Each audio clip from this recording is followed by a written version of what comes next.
should be good to go. All right. Well, welcome to our webinar for February 2026. We're excited to have Katie Black with us today from University of Minnesota Extension.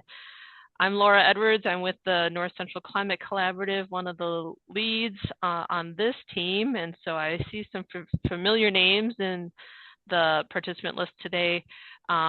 I'll have you know too, we have a new program assistant, Getty Davis from Ohio State, the Ohio State University, who's working with Aaron Wilson in the State Climate Office as well. So we're happy to have Getty on board, who is now kind of helping managing our webinar series, the work that Allie had previously done from University of Wisconsin. So if you see Getty's name up and about, that is Getty from our team here.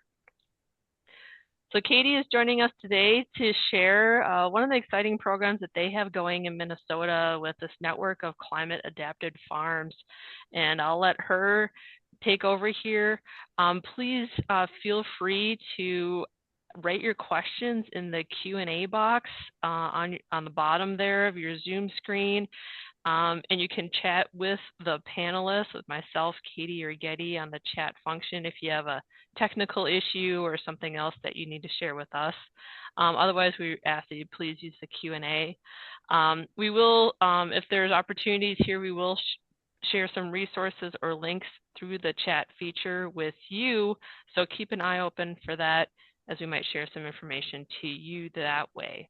And again, we'll hold the questions till the end just to make it a little easier for Katie to manage during her presentation. So with that, Katie, I'll hand it off to you. Thanks for being here.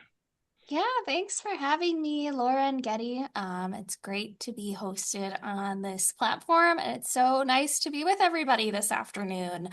I am a relatively new Extension educator. I've been with Extension for about 2.5 years now, prior to working on some projects related to cover crops. And so I've learned a lot with my time with Extension, and I'm really excited to share some of that with you today because we have a lot happening in Minnesota.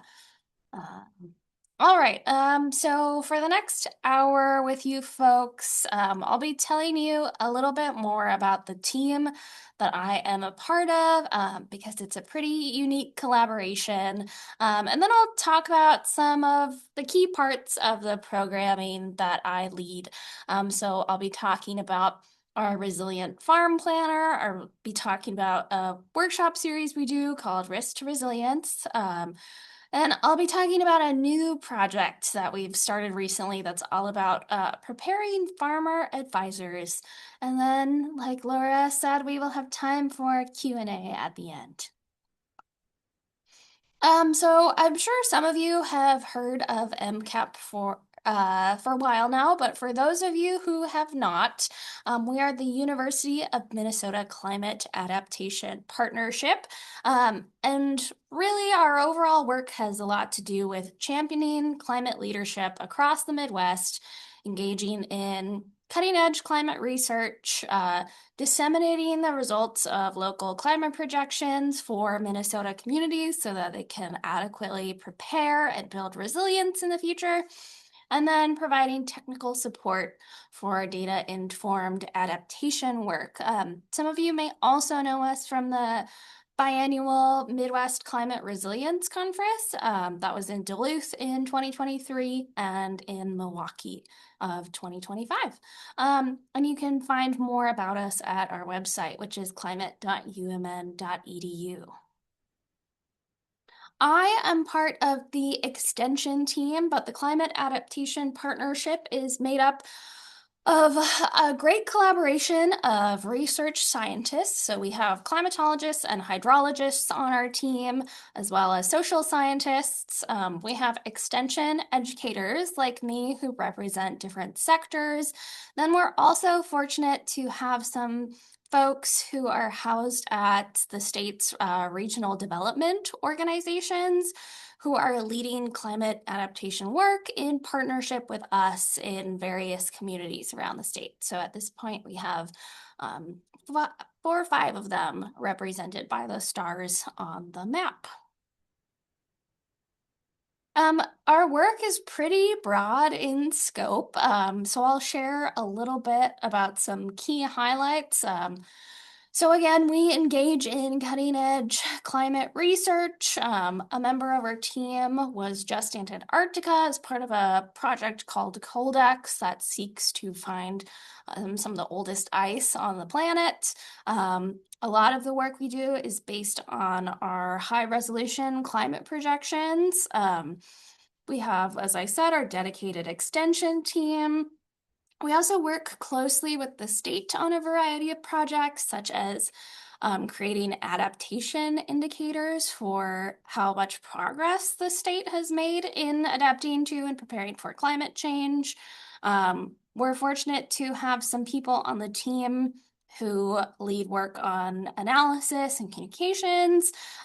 We do a lot of public engagement and training at a variety of scales.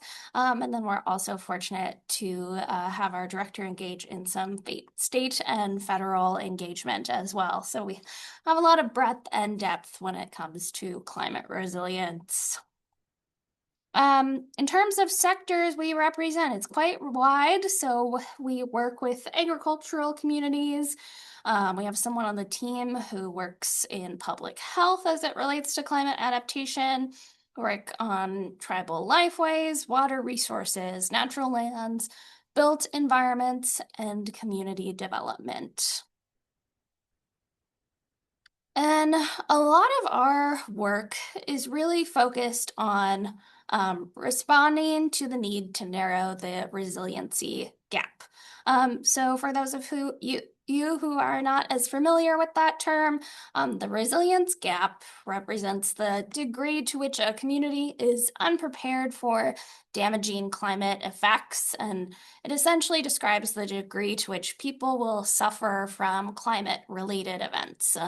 So we can close that gap by getting people to A, prepare for climate impacts that we know are coming, and reduce those impacts by mitigating carbon emissions to slow the pace at which climate risks grow more severe or more common. So I just pulled the Union of Concerned Scientists definition for the resilience gap. But this is sort of the framework that we are working with a lot of the work that we do. Across the board, a lot of our work is also led by the adaptation practices, regardless of sector.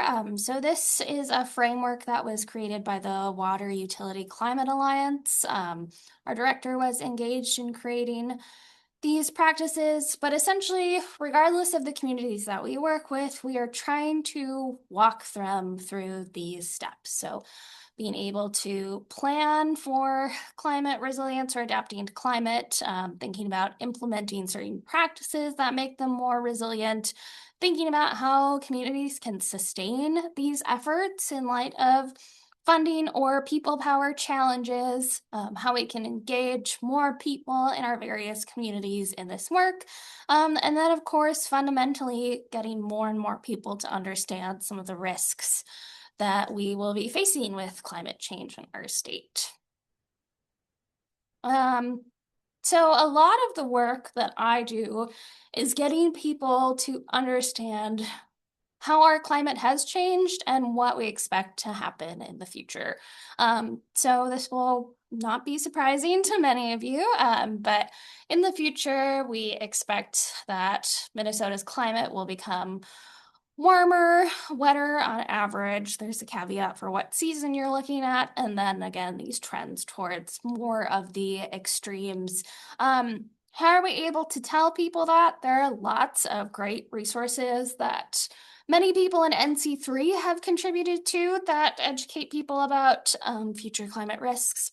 But at the University of Minnesota and in Minnesota, we are very lucky to have our dynamically downscaled climate projections available to the public. So you can access our tool, it's called MinClimate, at app.climate.umn.edu. In that tool, you can find statewide high-resolution climate projections looking at multiple future time periods, 3 different greenhouse gas emission scenarios. For those of you who know the SSPs, we have 245, 370, and 580. So intermediate, high, and very high scenarios. And then we have numerous variables, which I'll talk about on the next slide. But this informs a lot of the work we do. We're fortunate to have this being made possible with the support of the state of Minnesota. And it's a really powerful tool that sets us up well to engage in this type of adaptation planning work.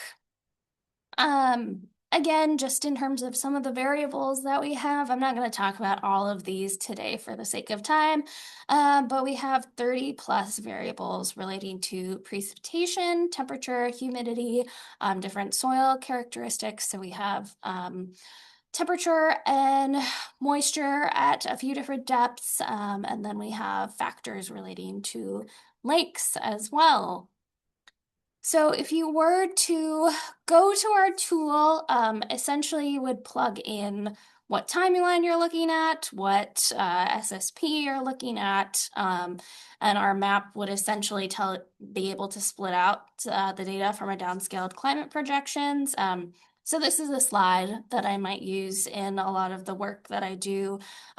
This is from that MinClimate tool. We were looking at how precipitation is expected to change in the summer under a very high emission scenario by the mid-century timeline. So it's great at getting people to understand how severe changes we might be expecting are, and also getting people to understand that when we're talking about these changes, that we do not expect them to be consistent across the state, which also matters for adaptation planning.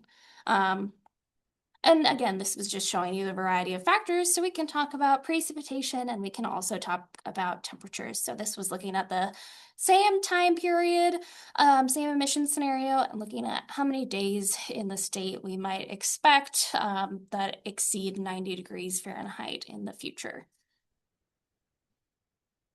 So a lot of the work that I do is really based in this sort of long-term planning work.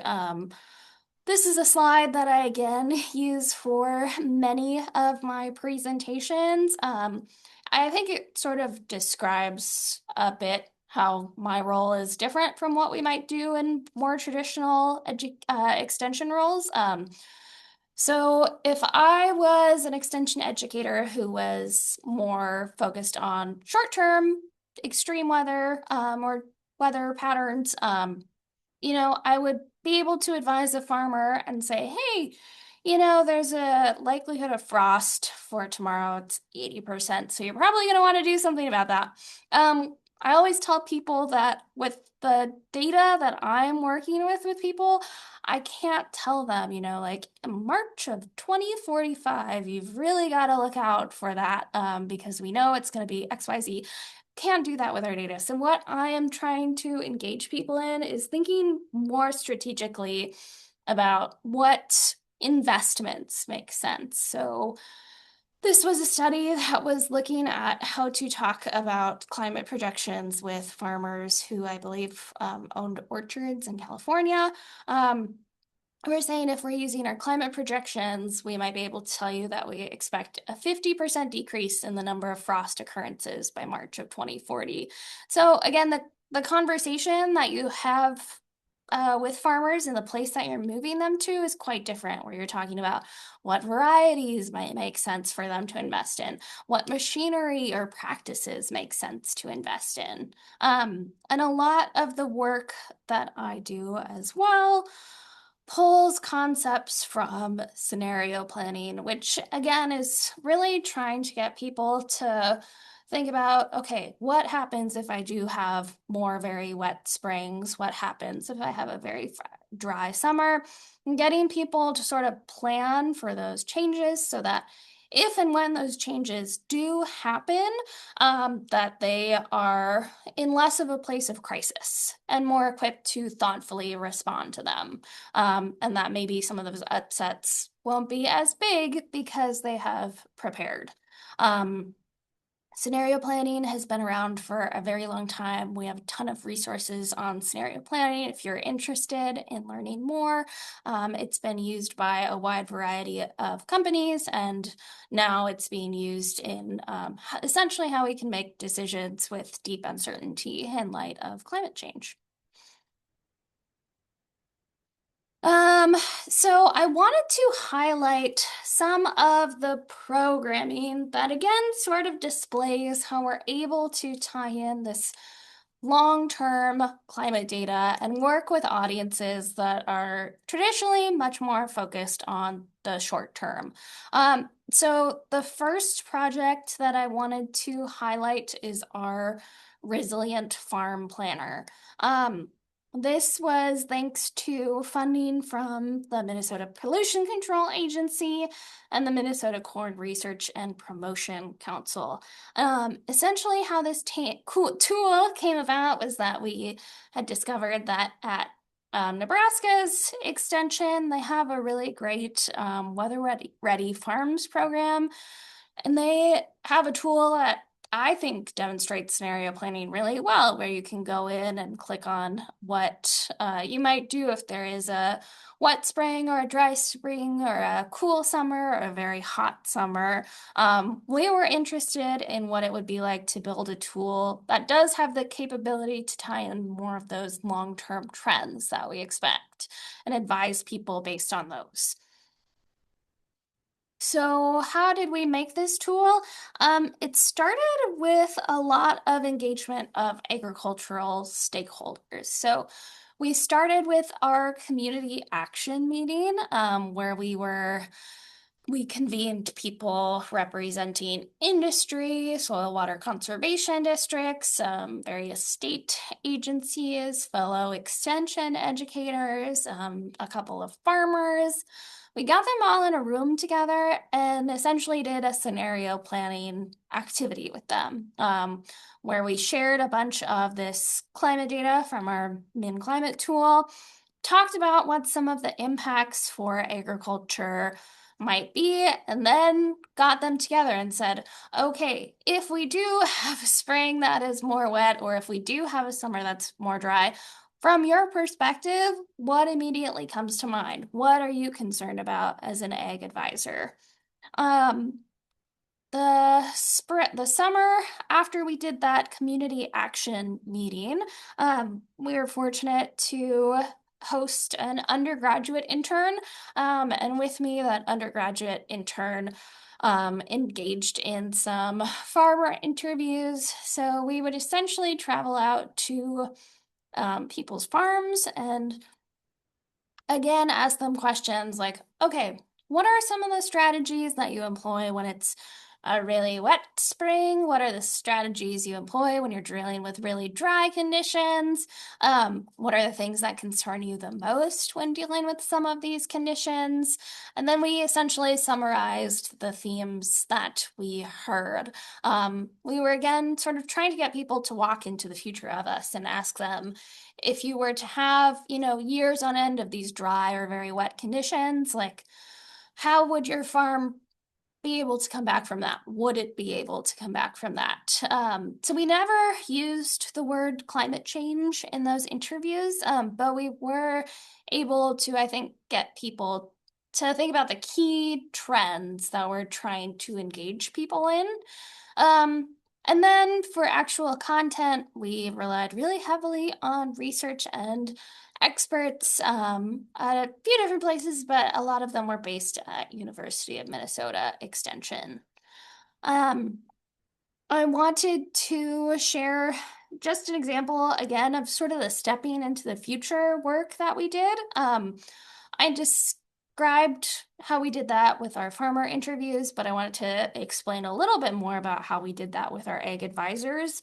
A lot of the work that I do with the tool is thinking about how we can create like context and frames of reference for people.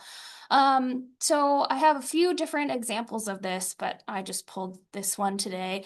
So we know that in the winter of 2024, which was very warm and weird, our crops educator who works on row crop IPM reported that, overwintering corn rootworm eggs will die after at least 2 weeks of exposure to temperatures around 19 degrees Fahrenheit or colder at the 4 to 6 inch soil depth. So he was saying because 2024 was so warm, he didn't expect that there would be a lot of corn rootworm mortality. Um, we were able to then go to the tool and say, okay, what are the soil temperatures expected to be by the mid-century around wintertime, right? And we expect to see that it's warmer than what we need to kill those eggs off. And so that was really helpful in getting to for people to think much more tangibly about the risks rather than thinking in terms of abstract numbers like increases in days. I don't know what our average precipitation or days warmer than a certain threshold are off the top of my head. And so I think creating frameworks like this can be really helpful in getting people to step into the future. Just a couple more things about the Resilient Farm Planner features before I actually show you what it looks like. We've got localized climate information for your region, which is based on climate divisions in the state. We've got information in there based on season. We've got a summary of climate impacts. We've got maps that people can take a look at to see how things are changing in their region relative to other parts of the state. And then importantly, we have strategies, and those strategies range from low cost, low infrastructure ideas, like making sure that you have a farm safety plan or that someone knows how to get a hold of you if you're working in very hot conditions, to mid-season costs, mid costs, to long-lived high investment strategies like changing your tilling regime or incorporating a new crop into your rotation. So this is what you would arrive at when we take a look at our Resilient Farm Planner. You're met with a map of the state. You can click on your county. Once you click on your county, in this example, I clicked on the Northwest region, you're essentially given a high-level summary of what we expect the biggest risks might be. And then we say, click on a season to learn more about what actions you can take now to plan for resilience against them. So I clicked on the fall. It again calls out some key risks and how things are supposed to be different from what we currently experience. And then you get to the strategies map where you can click on those little icons that you see. They will each pull up a different strategy, as it relates to crop dry down or pests or soils, farmer health, storage, nutrient management. Got a variety of variables in there. So some overall reflections from this project so far. So that one thing to keep in mind that I've been reminded with this project is that, farmer usage of tools in general is challenging. There are a few studies that talk about how farmers tend to prefer something that's coming to them from private industry. This is quite broad and education focused, so that might also make engagement a challenge. But we have found that ideal usage, that this tool has worked well when we've shared it with farmer advisors. And they've been able to learn more about what risks they need to look out for, or can use it as a sort of conversation guide when a farmer comes into their office or something they can look at before they go have a meeting with a farmer, and then be reminded of some perhaps key points to bring up as they relate to farmer concerns. And we're continually thinking about ways to evolve and add to the tool. Again, this is for row crops, but we have heard interest for different types of production systems. We're constantly thinking about what other data might be helpful to add into the tool. So as a team, we're doing some interesting work on modeling future floods and droughts. And so things like that are things that we hope to build out as we have more data available to us. So the next project that I wanted to highlight was our series of workshops entitled Risk to Resilience.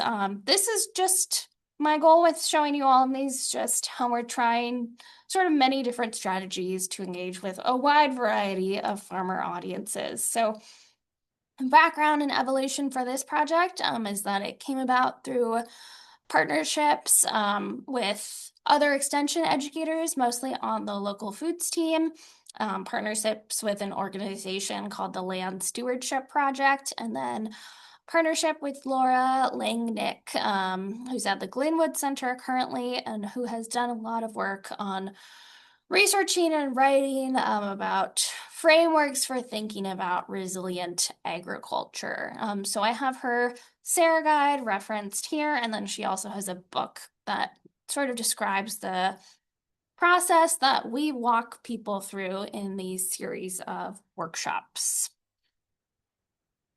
Over the past several years in Minnesota, we've hosted a couple of these essentially per winter season in the off season.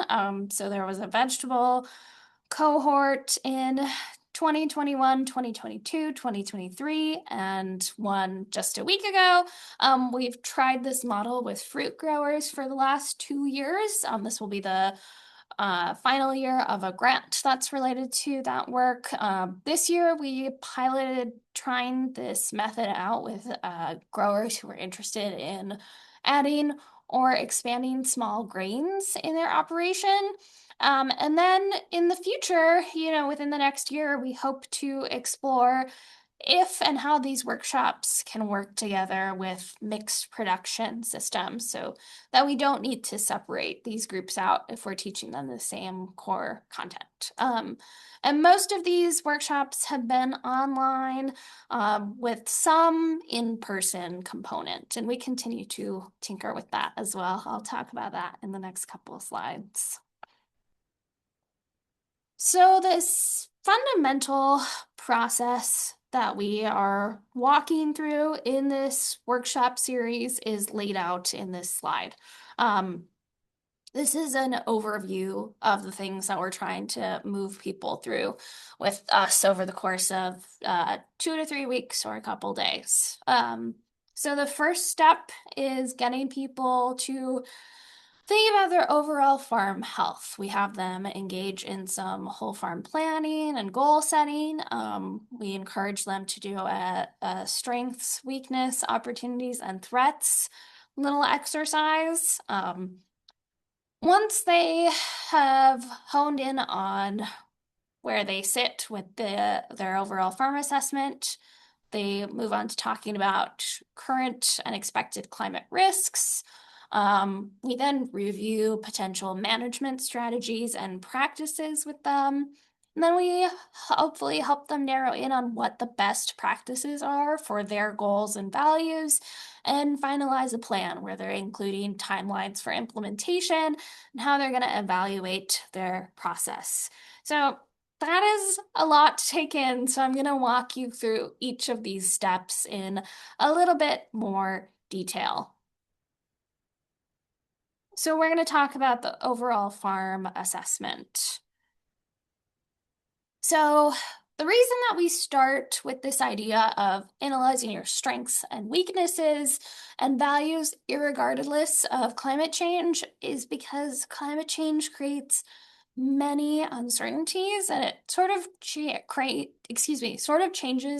the calculus of what people have to accept, what they can influence, and what they can control when it comes to their farm operations. So what we're always trying to get people to do is make sure that the strategies that they're going to explore as part of their plan are rooted in something that fundamentally aligns with their business, right?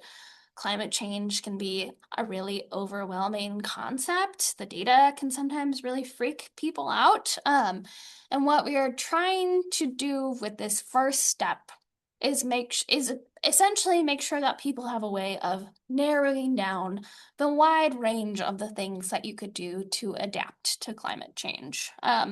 So we do a little exercise where people reiterate what values align with their farm business. This is an example of a past participant. So you can see that on the left-hand side, they wrote their values. Then we have them go a little bit further and say, what does this value mean specifically to me? And how does this play out on the farm? So I thought I would share just a couple of those examples. For example, this person says that they value family and they have a priority on quality time with my family and really quality conversations that build character and enrich relationships. And then what does that mean for the farm? They means that they want to run a farm that is in harmony with nature as much as possible and avoiding unnatural inputs. So that will be obviously quite helpful in thinking about all the things that they could do to adapt to like their nutrient management strategy, right? Another one that I like that they put was thinking about authenticity. So they said that to them, this meant that decisions are made on science, priorities, and values, not fads, schemes, or convenience, which again is, I think, a pitfall that someone could rightfully fall into. The next step of this process, after getting people to do the overall farm assessment, is to explore current and expected climate risks. And we're asking people to zoom in and say, okay, which risks are specific to me? So I'll share a little bit more about this process. This is the section that MCAP and I generally take the lead on. So usually in these workshops, we share what we know is happening from historic trends, and share what we expect to happen in the future. We then talk about general risks to production, right? Like, what do more very warm days mean for growing your particular crop? What do wetter springs mean for your particular ability to get into the field? We then have people go a step further and think very specifically about what it means for their individual farm. Um, Maybe they have like an agroforestry, sort of grazing cattle, diversified farm situation, and they might be concerned about very warm days, but they have a lot of shade trees, so they actually think that their cattle will be able to stay cool enough.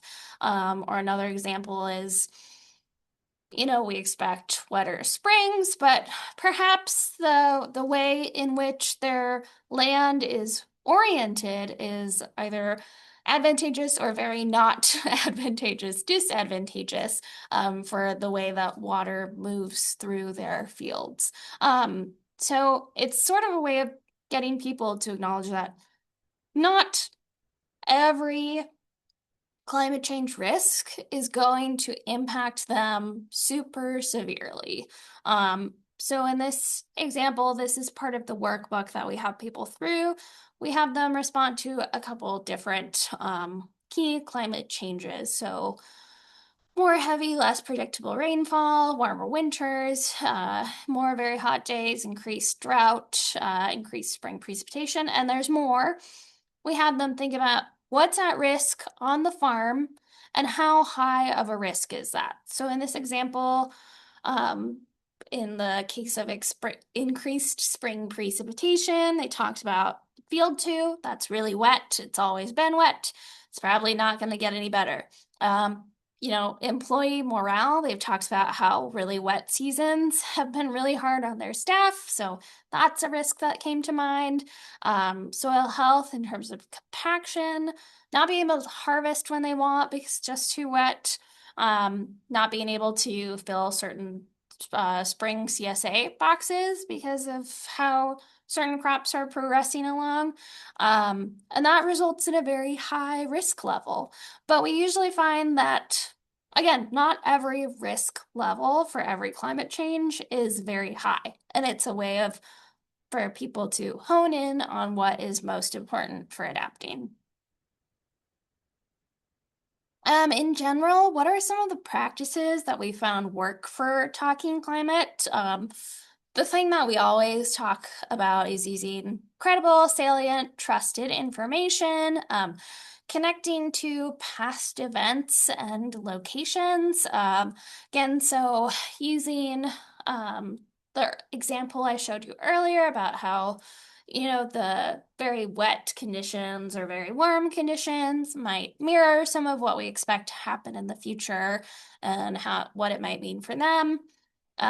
Keeping time frames in mind. I work with very long-term climate data, future climate data, but usually I keep things in the mid-century time period rather than talking about what might happen by the end of the century, because a lot of the farmers that I work with will not be farming at that time. And not framing in absolute. So, one thing that we learned that people struggled with initially was that when we showed them that data, if we didn't hone in that climate change is really about averages over time, extremes becoming more extreme, that they sort of tended towards the perspective that, like, oh my God, everything's going to be really bad every single year that I'm growing.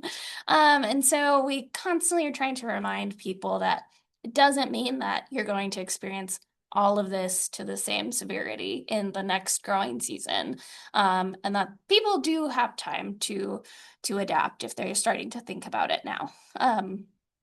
So these are all some helpful key takeaways. The next part of the steps has been reviewing potential management strategies and practices. So what do I mean by that? Again, unsurprisingly for a lot of people in this room, we know that climate risk is essentially adding on risk to a bunch of different types of farming challenges, right? Challenges with production, legal challenges, human challenges, marketing challenges, financial challenges. Laura Legnick argues that climate risks is really amplifying all of the existing risks that people were already dealing with. And as such, we really try to encourage people to think beyond just agronomic or horticultural practices. Um, so we talk about our climate resilience toolkit for responding. And we use the phrase resilience buckets. I don't think that this is the most academic term in the world. I've been told that these are called human capital, climate human capital. There is an official academic term for this concept, but essentially what we're trying to get people to do is identify all the different ways that they could build up resilience on the farm and make them easily categorizable. So we've got that someone could focus on their natural resilience buckets. So that would have to do with farming practices and stewardship. But people can also look to thinking about how supporting themselves, employees, and volunteers can help build resilience on the farm. Training them in new skills can build resilience. We've got a community bucket, and we encourage people to think about how they're going to build resilience by talking to their vendors and talking to the markets that they're participating in and making connections with mentors and peers and neighbors that can help sort of weather some of these challenges. Obviously, thinking about financial resilience is a big deal. So we always talk to people about ways that they can possibly diversify their farm or diversify their income stream and talk about different funding options for some of the practices that they'd like to pursue. And then another bucket that we introduce people to is the technology resilience bucket. So one thing that a lot of farmers in our cohorts have done is use some funding to get an on-farm weather station. Or some of them have explored really high-tech technology like autonomous mowers. Or more people are investing in our most recent cohort in some leaf wetness monitors for their orchards so that they can time their spraying better. So again, we're just trying to get people to think about how we can't put all our eggs in one basket when it comes to climate resilience, and that spreading this out can actually make us much more resilient than if we were just to focus in on one aspect of our farm. So again, an activity that we might have people do, um, is we might have them think about adapting to extreme heat in the summer. So we would have them fill out strategies for each one of these buckets. And we always encourage people to include very specific solutions, and more general adaptations. So a very specific solution might be taking out a certain variety and replacing it with another one. And a more general adaptation would be finding ways to increase shade on the farm, for my workers, or making sure that there's more accessibility options in terms of keeping people safe from dealing with very warm conditions.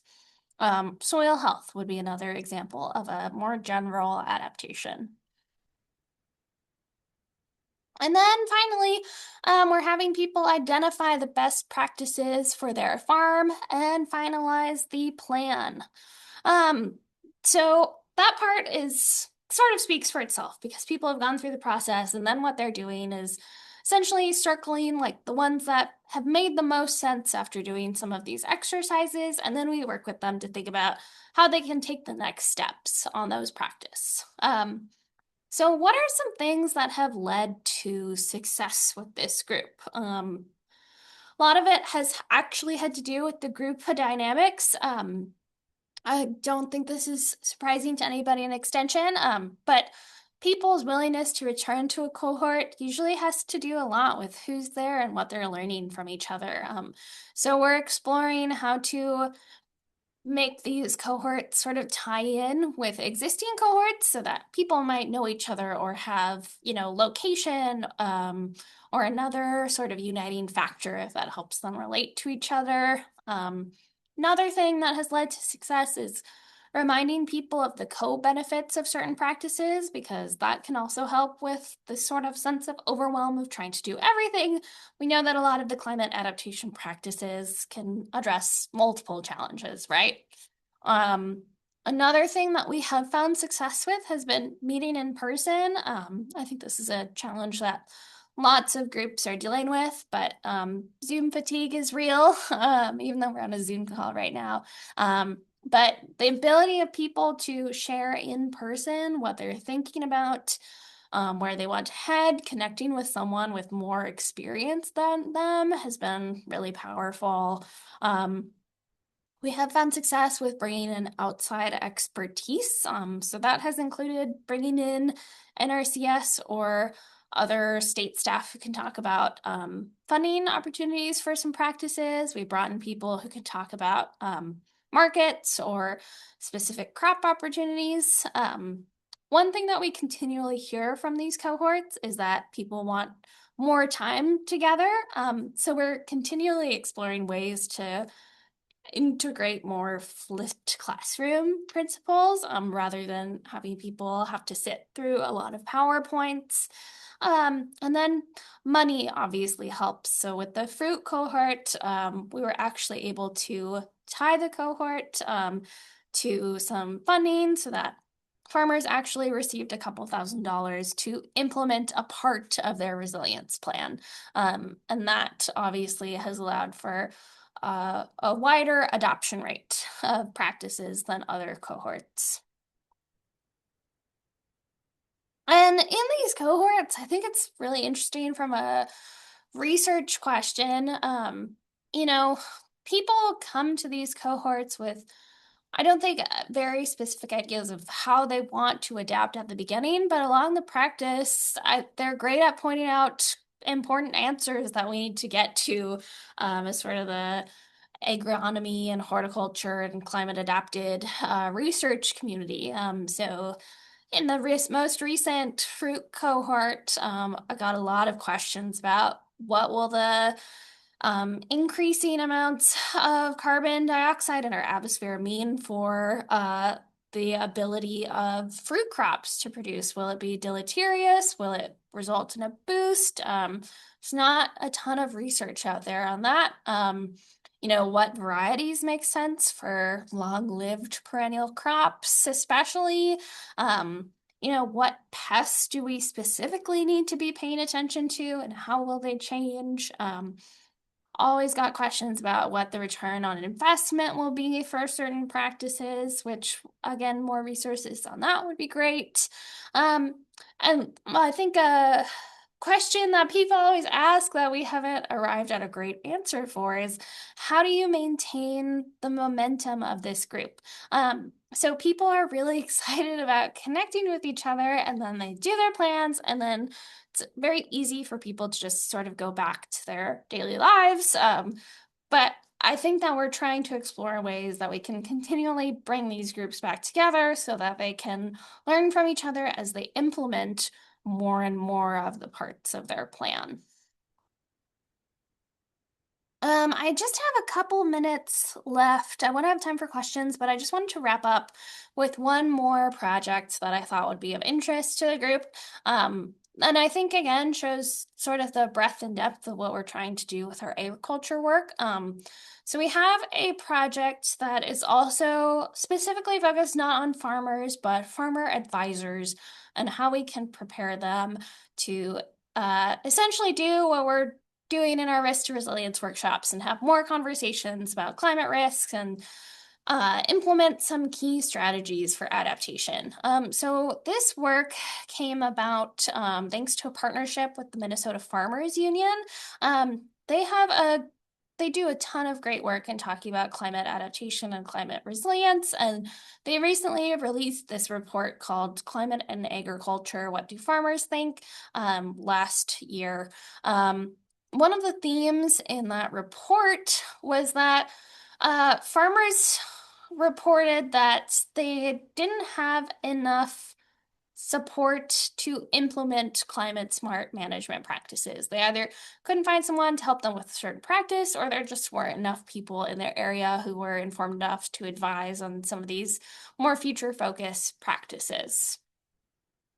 Um, this project, certainly touches on the fact that more and more people in the farmer advisor world are having to deal with additional challenges in terms of capacity and resources. I think some of this can be attributed to recent federal changes, but even before those changes happen, we know that there is a need for more farmer advisors.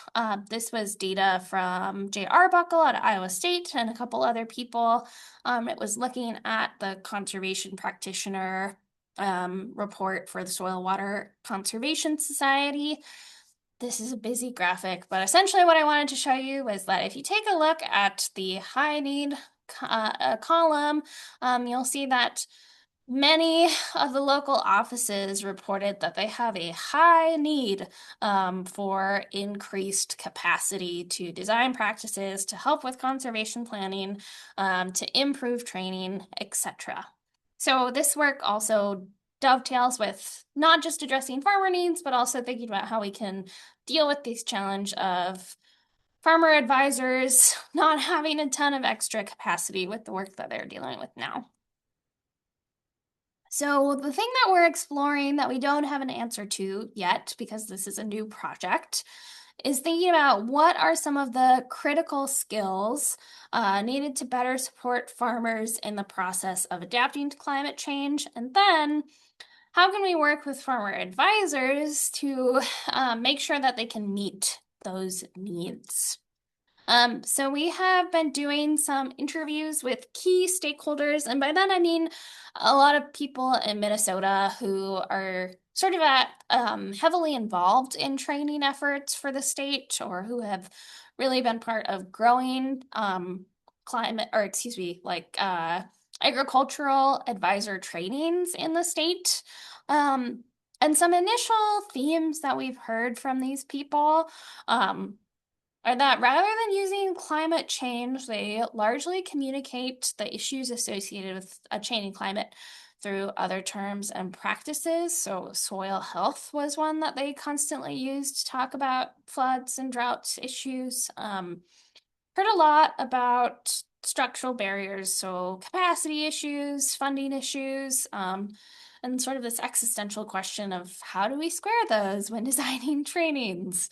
Um, Farmer advisors are a team. That's something that people talked about, is that they didn't feel responsible for being someone's ultimate advisor, but could provide a certain level of expertise. What's the right message for each of those sort of team members? Um, and then people did constantly express just the challenge with the inherent uncertainty associated with climate change specifically, and how to convey that with the farmers that they're working with.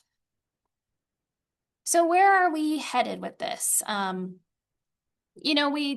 are going to continue to do a lit review of training successes for farmers advisors. We're going to identify some champions, hopefully do some more surveys, and then eventually pilot a workshop for advisors. So for the sake of time, I don't want to talk too much more about this project, but happy to answer lots more questions about it. Again, we've been working on this for just the past couple months, so things are quite new, but would love to hear if people have been involved in similar efforts or have any key takeaways. And with that, I think we have a couple minutes for questions. So thank you so much for sticking with me today. And happy to take a couple of questions. All right, thank you, Katie. We do have a couple questions in the Q&A. You do have a couple suggestions in the chat as to how to encourage participation, and one was to add bouncy houses at the in-person meetings. Oh, But that's one we have not yeah. tried yet. But on a more serious note, here at SDSU Extension, we have last summer tested the waters to turn our field days, that's farm days, more family friendly. And we did have like the 4-H archery out there, some arts and crafts, food trucks. So might be a serious thought there to add some bouncy houses. I do love the idea of bringing in more of those external partners as well for field days. That's, I think, really great. Yeah. On a more serious note, kind of getting back to your downscaled data that's available for Minnesota. I know that was funded by the state of Minnesota, but there was a question here if there are similar data available for Illinois or Wisconsin, if you know that. I'm not sure of that myself, so. The only other one I know of is Loca, which is based out of California. And if there are other climatologists here, correct me, but I'm pretty sure that's data for the entire contiguous US, but it's much less user friendly, is the way I understand it. Yeah, I'm familiar with Loca also in that group. And Hey, someone else shared. hey, Yep. Laura. Yeah, Dennis. Yep. Yeah, this is Dennis. Great Lakes RISA, GLISA also did some downscaling for the states in the region too. Okay, great. And we also have someone who shared with us in the chat a website as well. Getty, if you can share that with, is that NKICS? I forget how you say the acronym. That also has more of a user-friendly interface. So thank you, Bonnie, for sharing that. Yep, and I'll get those all in the chat. I'll put the Loca and then Bonnie's suggestion in there too. Perfect. Okay. Another question in the Q&A for you, Katie. What time period do you find farmers are interested in talking about besides the next season? So like the 2030s or 2050s, what's most useful? Yeah, that's a great question. I mean, ideally, I feel like people would love to know the 2030s, which we can't do. So usually what I tell people is sort of the idea of like creeping, that we can see creeping happening even though we haven't reached the 2040s yet. But the thing that I encountered the most when starting out in my role is that people really wanted like 5-year climate projections, which was quite interesting. Mm-hmm. Mm-hmm. I think because there are a lot of shorter term contracts that they have, with land agreements or things like that. Yeah, that makes sense. Okay. Let's see. Have you tried the resilience tool with the whole farm team? Yeah, so we did use it in our risk to resilience. We used it in our small grains one. Again, it's because it's largely focused on corn and beans. We haven't been able to use it a ton with those cohorts because we're sort of still building out our capacity to work with that larger farm audience.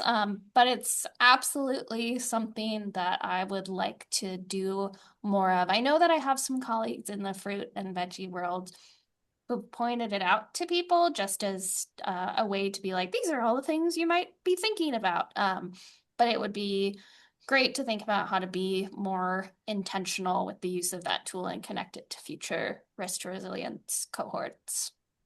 Mhm. Great, thanks, Katie. That's all the questions we have. Oh, just got a question pop up, but look in your chat as Getty posted some links to some of the data resources that we're aware of that we just mentioned, if that's something of interest to you there. Question to Q&A. It would be interesting how different team members in an organization consider those recommendations, I believe. Mm-hmm. Yeah, I'm curious, which recommendations?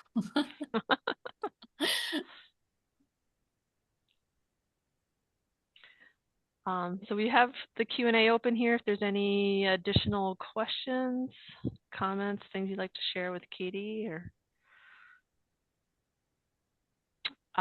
while we have a little pause here, just a heads up, we will have our next NC3, our next North Central Climate Collaborative webinar the fourth week in April. It might end up on a Tuesday due to our speaker. They have a conflict on the Monday that we typically do. So keep an eye on your email for an announcement for that webinar coming up in April as we do these every other month right now. So.